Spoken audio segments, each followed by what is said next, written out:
नमस्कार। जिसकी छवि धूमिल करने के लिए, जिसका राजनीतिक करियर बर्बाद करने के लिए हजारों करोड़ रुपए फूंक दिए गए और उसके पीछे गालीबाजों आईटी सेल की फौज लगा दी गई। वो भी ऐसी फौज जो 24 घंटे जुटी रहती है इस पप्पू के पीछे। जी हाँ, मैं पप्पू की बात कर रहा हूँ। आज वही पप्पू असल में सोना बन गया है, हीरा बन गया है। जी हाँ, मैं उसी पप्पू की बात कर रहा हूँ जिस पर यह बयान थोप दिया गया कि पप्पू आलू से सोना बनाता है। आलू से सोना बनाया गया ये पप्पू। दरअसल ये पप्पू का बयान नहीं था, उनका बयान था। उनका बयान जबरन पप्पू पे थोप दिया गया, लेकिन फिर भी पप्पू हार नहीं माना। वो पप्पू ऐसा बड़ा खिलाड़ी निकला और राजनीति का राहुल द्रविड़ निकल गया। हाँ जी हाँ, मैं उसी राहुल द्रविड़ की बात कर रहा हूँ जो गालीबाजों, जो खतरनाक गेंदबाज थे, गाली गाली देते थे। राहुल द्रविड़ जैसे बेपरवाह उन गालियों को नज़रअंदाज करते हुए अपना बेफिक्र में बल्लेबाजी पे ध्यान देते थे। उसी तरह ये पप्पू यानी राहुल गांधी सिर्फ देश को जोड़ने, देश को तरक्की के रास्ते पर ले जाने के लिए दिन रात जुटा था।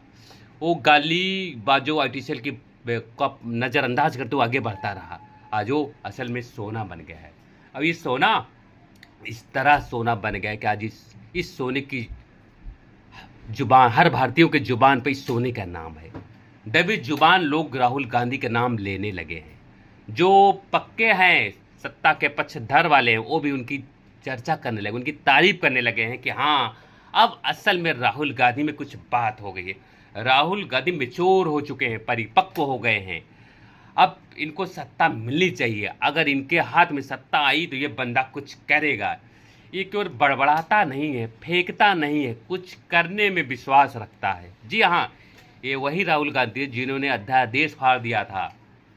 तो विपक्ष में जो उस समय पार्टी थी, इनके विरोध में आ गई। ऐसे इस तरह का विरोध करने लगे कि राहुल गांधी को सेंस नहीं है कि अध्यादेश की प्रतियां फाड़ कर फेंक दिए। लेकिन आज वही राहुल गांधी देश को जोड़ने के लिए निकल गया है और ये बहुत आगे ले जाएगा। जी हाँ, ये मैं राहुल गांधी मेरे कोई सगे संबंधी नहीं है, मेरे जात के नहीं है, लेकिन फिर मैं इनकी तारीफ कर रहा हूँ। मैं क्या दूँ, सब तारीफ करने लगे हैं। अभी प्रयागराज यानी इलाहाबाद में अभी कल ही उनकी रैली थी। रैली में भाई ऐसा लोग उनको देखने के लिए निकल गए ना। लोग पैदल चल के आए, बस और गाड़ियों की व्यवस्था नहीं थी, फिर भी राहुल गांधी को सुनने और देखने के लिए लोग निकल पड़े, पैदल चल के आए केपी ग्राउंड में। जी हाँ, केपी ग्राउंड जो कीचड़ से सना हुआ था, उसके बावजूद लोग उनको देखने और सुनने आए। जी हाँ, राहुल गांधी को देखने इसलिए आए क्योंकि उनके पास भाई मोहब्बत की दुकान है। हर आदमी मोहब्बत की दुकान पर आना चाहता है, जाना चाहता है। नफरत की दुकान ज़्यादा दिन तक नहीं चलेगी। नफरत के सौदागर जो भी हों, चाहे जो भी, मैं कथा कथित नफरत के सौदागर हैं, उनका खेल अब खत्म होने वाला है। बहुत हो गया नफरत फैला दिया आप लोग। अब मोहब्बत की दुकान चलने की बारी है। जी हाँ, मोहब्बत से ही दुनिया को जीता जा सकता है, नफरत से नहीं। एक से एक क्रूर शासक रहे हैं, वो नफरत को बल पे नहीं जीत पाए देश को। जी हाँ, चाहे वो औरंगजेब हों या अहमद शाह अब्दाली रहा, तैमूर लंग रहा, चंगेज खां, ये सब नफरती थे। हिटलर, मुसोलिनी, ये सब नफरत करने वाले थे। लेकिन इनकी पारी लंबी नहीं थी, इनका कार्यकाल बस खत्म था। हाँ, ये कुयस लेके गए, अपयश लेके गए।